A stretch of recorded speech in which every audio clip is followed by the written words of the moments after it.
Hello friends, welcome back to my YouTube channel let's talk. അപ്പോൾ നമ്മൾ ഇന്നിവിടെ discuss ചെയ്യാൻ പോകുന്നത് +1 ഇംഗ്ലീഷ് ടെക്സ്റ്റിലെ 3rd യൂണിറ്റിലെ 2nd ചാപ്റ്ററാണ് ദ ട്രിപ്പ് ഓഫ് ലഹോല.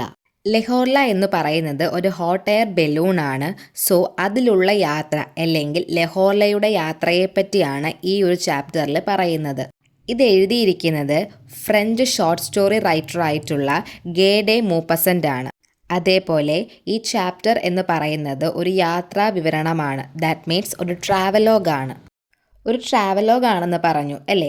എവിടെ നിന്ന് എവിടേക്കുള്ള ജേർണിയാണ്? പാരീസിൽ നിന്ന് ബെൽജിയത്തിലേക്കുള്ള ഒരു യാത്രയെപ്പറ്റിയാണ് ഇവിടെ പറയുന്നത്. എന്തിലാണ് യാത്ര ചെയ്യുന്നത്? ഹോട്ട് എയർ ബലൂണായിട്ടുള്ള ലഹോർലയിലാണ് യാത്ര ചെയ്യുന്നത്. സോ നമ്മുടെ ഈ ഒരു യാത്രയിൽ 5 ആൾക്കാരാണുള്ളത്. ഒന്ന് നമ്മുടെ ഓഥർ തന്നെയാണ്. ആരാണ്? ഗേ മൂപ്പസൻ്റ്. രണ്ടാമത്തെ ആളെന്ന് പറയുന്നത് ക്യാപ്റ്റൻ ജോവിസ്. മൂന്നാമത്തെ ആൾ ലഫ്റ്റനൻറ്റ് മാലറ്റ്. നാലാമത്തെ ആൾ എക്ടറൈൻ ബിയർ ആൻഡ് അഞ്ചാമത്തെ ആൾ പോൾ ബെസൻ. ഇത്രയും ആൾക്കാരാണ് ആ ഒരു ലഹോർലയിൽ പാരീസിൽ നിന്ന് ബെൽജിയത്തിലേക്ക് യാത്ര ചെയ്യുന്നത്. അതേപോലെ എല്ലാ ജേർണിയിലും ഒരു ലീഡർ ഉണ്ടായിരിക്കുമല്ലോ. സോ ഇവിടുത്തെ ഈ ജേർണിയിലെ ലീഡർ എന്ന് പറയുന്നത് ക്യാപ്റ്റൻ ജോവിസ് ആയിരുന്നു. ഇവരുടെ യാത്ര എന്ന് പറയുന്നത് ഒരു ദിവസം വൈകുന്നേരത്ത് നിന്ന് സ്റ്റാർട്ട് ചെയ്തിട്ട് അടുത്ത ദിവസം രാവിലെ വരെ ആയിരുന്നു. അപ്പോൾ ഇവർ ഈ ഒരു ലഹോർലയിൽ, അതായത് ഈ ഹോട്ട് എയർ ബലൂൺ ഉണ്ടല്ലോ, അപ്പോൾ അതിൽ ഇങ്ങനെ യാത്ര ചെയ്യുന്ന സമയത്ത് അവർ ആകാശത്തിലേക്ക് എത്തുമ്പോൾ അവർ ഭൂമിയുടെ വ്യത്യസ്തമായ ആംഗിളിൽ നിന്നുള്ള പലതരം ഇമേജസിനെ പറ്റിയും അതിൻ്റെ മനോഹാരിതയെപ്പറ്റിയും ഡിസ്കസ് ചെയ്യുകയും ആസ്വദിക്കുകയും ചെയ്തു. ഇവരുടെ യാത്രയിൽ എന്തൊക്കെ സാധനങ്ങളാണ് കൊണ്ടുപോയത് എന്ന് നോക്കാം. ഫുഡ്, ബാരോമീറ്റർ, ട്രംഫെറ്റ്സ്, ഓവർകോട്ട്സ്, സൈറൻ, റെയിൻകോട്ട് തുടങ്ങിയവയാണ് അവർ ആ ഒരു ജേർണിയിൽ കൊണ്ടുപോയിട്ടുണ്ടായിരുന്നത്. ഇവർ ഒരു ദിവസം വൈകുന്നേരത്ത് നിന്നാണ് യാത്ര സ്റ്റാർട്ട് ചെയ്തതെന്ന് നമ്മൾ പറഞ്ഞായിരുന്നു. സോ പാരീസിലെ ലാവിലേറ്റ എന്ന് പറയുന്ന സ്ഥലത്ത് നിന്നാണ് ഇവരുടെ ആ ഒരു യാത്ര സ്റ്റാർട്ട് ചെയ്യുന്നത്. അതുകൊണ്ട് തന്നെ പാരീസ് സിറ്റിയുടെ ആ ഒരു ടോപ്പ് വ്യൂ ആസ്വദിക്കാനും അതിൻ്റെ ഭംഗി അവർക്കറിയാനും സാധിച്ചു. ഇവരുടെ ആ ഒരു യാത്രയിൽ ഇവർ മുകളിലേക്ക് എത്തും തോറും മുകളിൽ നിന്ന് പേപ്പറിൻ്റെ കഷ്ണം പുറത്തേക്ക് ഇടുന്നുണ്ടായിരുന്നു. അതെന്തിനാണെന്ന് ചോദിച്ചാൽ നമ്മുടെ ആ ഒരു ബലൂൺ മുകളിലേക്കാണോ താഴേക്കാണോ പോകുന്നതെന്ന് അറിയാൻ വേണ്ടിയിട്ടാണ്. എന്ന് വെച്ചാൽ ഈ ഒരു പേപ്പറിൻ്റെ കഷ്ണം അവർ മുകളിൽ നിന്നെറിയുമ്പോൾ ആ പേപ്പർ താഴോട്ടാണ് വീഴുന്നത് എങ്കിൽ ബലൂൺ മുകളിലേക്കും പേപ്പർ മുകളിലോട്ടാണ് പോകുന്നതെങ്കിൽ ബലൂൺ താഴേക്കാണ് പോകുന്നത് എന്നും അവർക്ക് മനസ്സിലാക്കാൻ സാധിക്കും. ഇതിന് വേണ്ടിയിട്ടാണ് അവർ ആ ഒരു ജേർണിയിൽ അവരൊരു ടോപ്പ് വ്യൂ ഒക്കെ എത്താറാവുമ്പം ഈ പേപ്പർ എടുത്ത് താഴേക്ക് എറിഞ്ഞുകൊണ്ടിരുന്നത്. അങ്ങനെ ഉയർന്നും താഴ്ന്നുമായിരുന്നു ആ ഒരു ബലൂണിലെ യാത്ര എന്ന് പറയുന്നത്. അതുകൊണ്ട് തന്നെ ആ ഒരു ബലൂണിനെ ബാലൻസ് ചെയ്യാൻ വേണ്ടിയിട്ട് അവർ കല്ലും മണ്ണുകളും ഒക്കെ പുറത്തേക്ക് വലിച്ചെറിഞ്ഞു. അവർ കുറേ അത്യാവശ്യ സാധനങ്ങൾ കൊണ്ടുപോയെന്ന് നമ്മൾ കുറച്ച് മുമ്പ് പറഞ്ഞില്ലേ, റെയിൻകോട്ട്, ബാരോമീറ്റർ തുടങ്ങിയവയൊക്കെ. അതോടൊപ്പം അവർ കൊണ്ടുപോയ ഒരു സാധനം കൂടി ഉണ്ടായിരുന്നു. അതാണ് ബാലസ്റ്റ് എന്ന് പറയുന്നത്. എന്ന് വെച്ചാൽ സാൻഡ്, അതായത് മണ്ണും കല്ലും ഒക്കെ ഉള്ള സാധനമാണത്. സോ ആ ഒരു ബലൂണിനെ ബാലൻസ് ചെയ്യാൻ വേണ്ടിയിട്ട് അവർ ആ കല്ലും മണ്ണുകളൊക്കെ എന്ത് ചെയ്യുന്നു? പുറത്തേക്ക് എറിയുന്നു. 2350 മീറ്റർ ഉയരത്തിലേക്ക് ഈ ഒരു ബലൂൺ എത്തുമ്പോൾ അവർക്ക് കാണാൻ പറ്റുന്ന കാഴ്ച എന്ന് പറയുന്നത് നമ്മുടെ ഭൂമിയെ മഞ്ഞുകൊണ്ട് മൂടിയ അവസ്ഥയിലായിരുന്നു. അതായത് ഭൂമിയെ എന്ത് ചെയ്യാൻ പറ്റുന്നില്ല, ക്ലിയർ ആയിട്ട് കാണാൻ പറ്റിയിട്ടുണ്ടായിരുന്നില്ല. അങ്ങനെ കുറച്ച് സമയം കഴിയുമ്പോൾ ആര് വരുന്നു? മൂൺ വരുന്നു.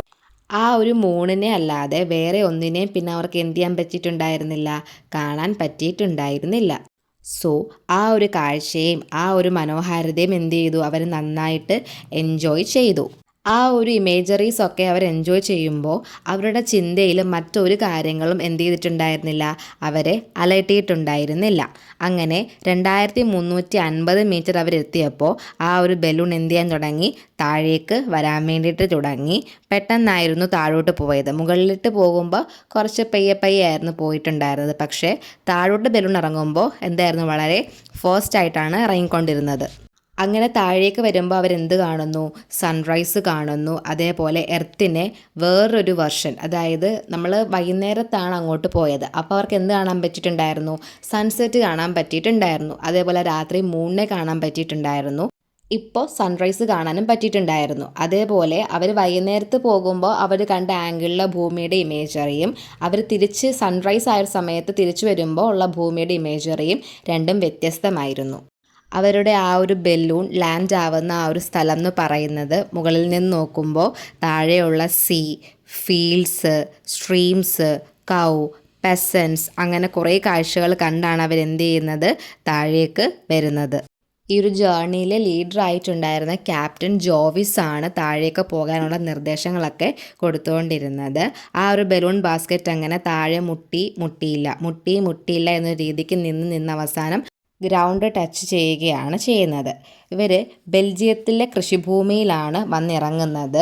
ശേഷം അവിടുത്തെ കർഷകർ ഇവരെ കാണുകയും ഓടി വരികയും ഇവർക്ക് വേണ്ട സഹായങ്ങൾ ചെയ്തു കൊടുക്കുകയും ഒപ്പം ഈ പേഴ്സൺസിൻ്റെയൊക്കെ ഹെൽപ്പോടുകൂടി അവരെവിടെ എത്തുന്നു, റെയിൽവേ സ്റ്റേഷനിലെത്തുകയും അവിടെ നിന്ന് പാരീസിലേക്ക് പോവുകയുമാണ് ചെയ്യുന്നത്. അപ്പോൾ ഒരു ഈവനിങ് തുടങ്ങിയ യാത്ര അടുത്ത ദിവസം രാവിലെയാണ് എൻഡ് ചെയ്യുന്നത്. ഈ ഒരു യാത്രയിൽ അവർ ഒരുപാട് കാര്യങ്ങൾ എൻജോയ് ചെയ്തിട്ടുണ്ട്.